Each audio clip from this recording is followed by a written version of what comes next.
morning. A number of years ago when Nelson Mandela was on the world stage, I picked up this book, Long Walk to Freedom, which is, I guess, his own story and often in his own words. A fascinating story. I was fascinated by the man who always appeared so gentle and humble and wise, and that was reflected in the book. So often I had to pinch myself and stop myself and remember, Jeff, the person in this story is the president of South Africa, and yet he comes across humble, vulnerable, gentle. It's the story really of a young man who'd experienced and grown up in apartheid, in that racist system, and experienced some of the oppression and the struggle, and who was angry, and who wanted justice, whatever that looked like in his eyes, whose words were words of rage and anger and often violence, and there was violence in him. He was arrested and charged and ultimately sent to prison, and he spent 27 years in prison. And I guess that kind of incarceration can go one of two ways. I think for many people they become much more bitter and angry, and it's not good. They don't come out of it good, but hurt and damaged and wounded worse.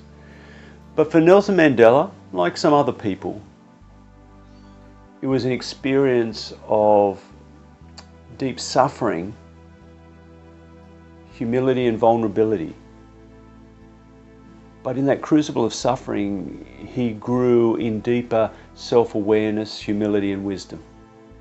He came out of it a much wiser, gentler man, one open to compassion and love, and the wisdom of holding the whole, the pieces together, and bringing them together as one. Recognizing that the differences he experienced in his world, in his country, in his life, could not be separated and held in conflict, but needed to be brought together and reconciled. And I guess it was his wisdom, his gentleness, his humility, but also the transformation and ultimately I think the humility of F.W. de Klerk, whose own transformation was quite profound, and who recognised that the way ahead needed Mandela, and who opened the way and paved and worked with him to enable him to become the leader in South Africa, the president. It was a profound kind of relationship and journey.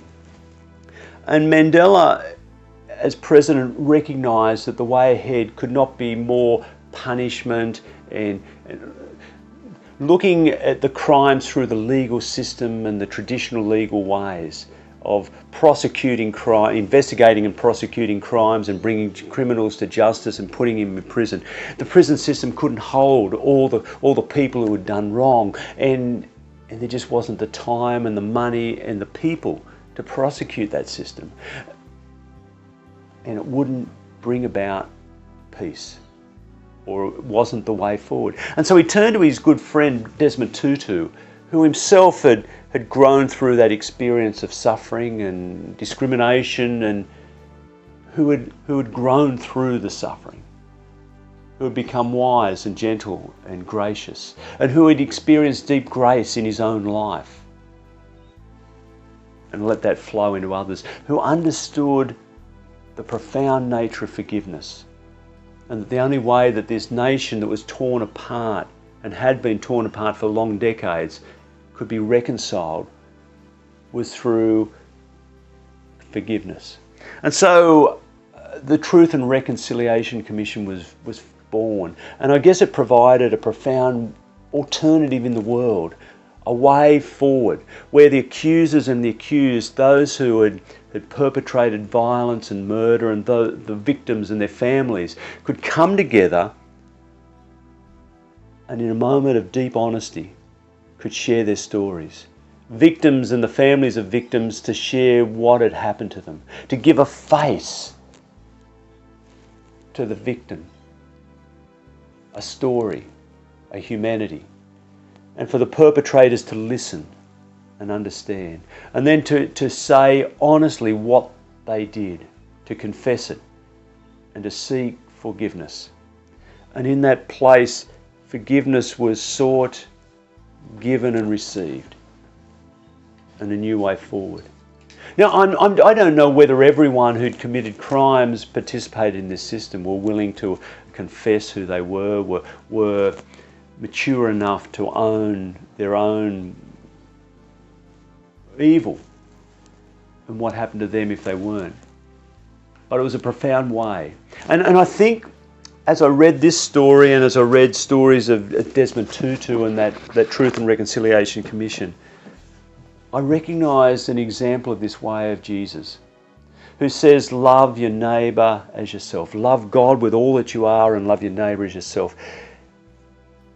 And how hard and difficult and courageous it is, and how much honesty and truth. But it takes leaders who are wise and humble. Leaders who have love at their heart, who seek compassion and reconciliation, who are not in it for what they can get out of it, who are not there to flaunt their own status or titles, who don't flaunt their clothes and garments and status before the world, who are not seeking celebrity or wealth or power, who are not there to control other people and define other people and keep people in their place.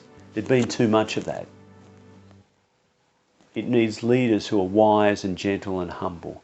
And as Jesus' story, or Matthew's story of Jesus continues, we move on from this centrality of love that Jesus holds at the heart of everything, that the law is about love.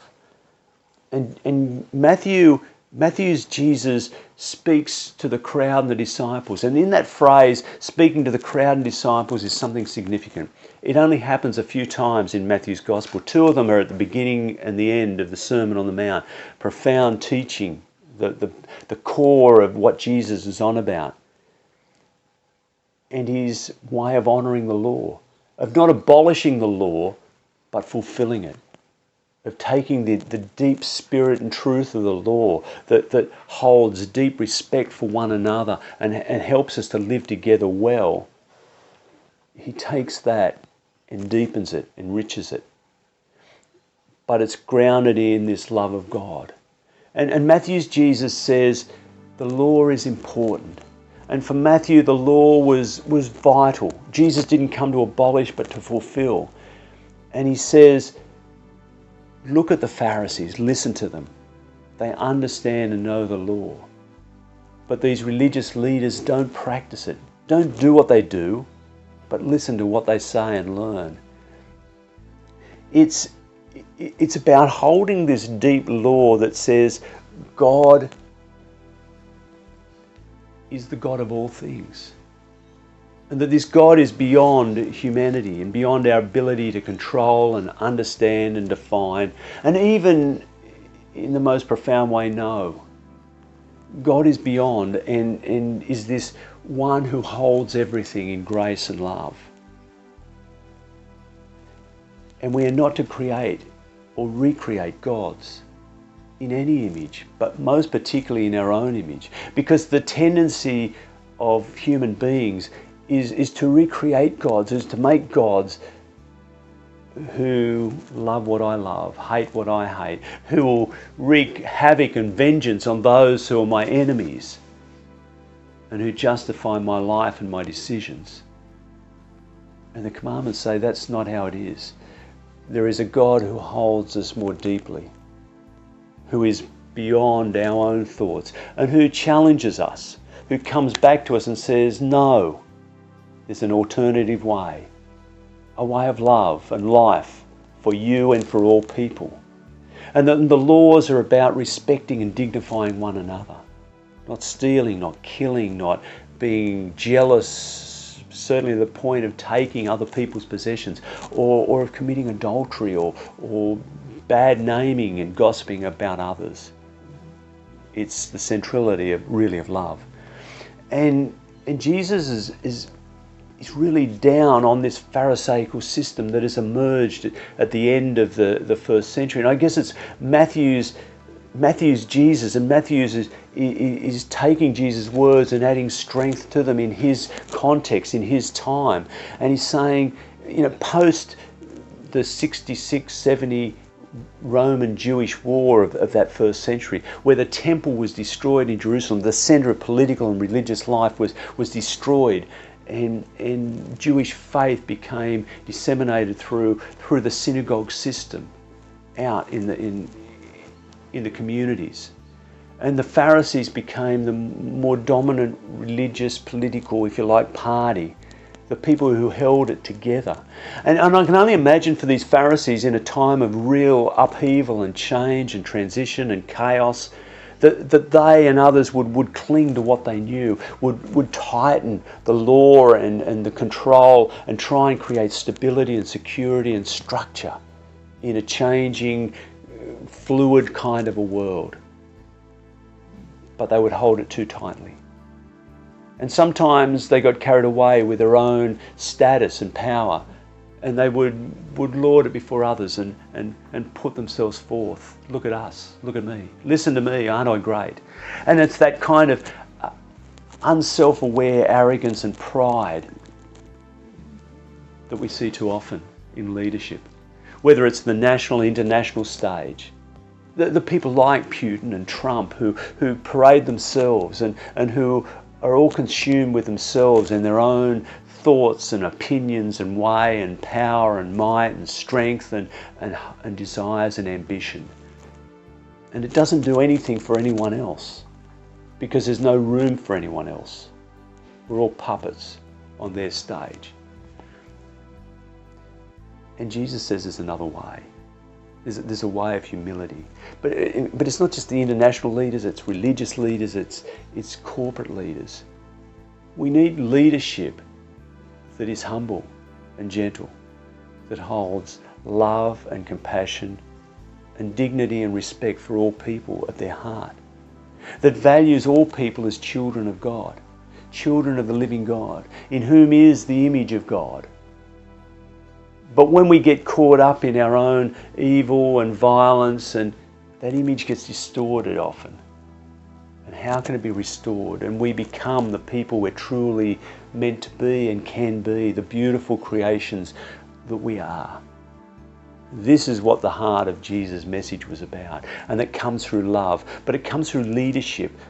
The saints, if you like, who are gentle and humble and wise and can lead us in these new ways. And in Jesus' words this week, he's pointing to that kind of leadership. Humble, self-aware, wise, loving, gracious. They're the leaders we need in our world, and we're the leaders we need to follow.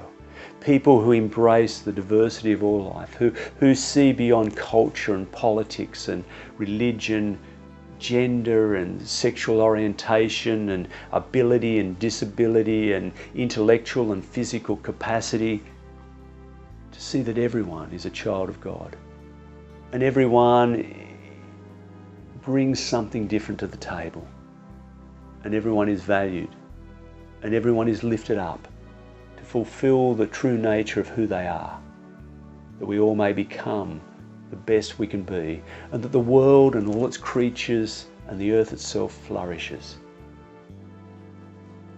That's the vision of God, and that's where Jesus is leading us. How about you? Will you follow in this extraordinary, extravagant way? The way that takes courage and humility. Amen.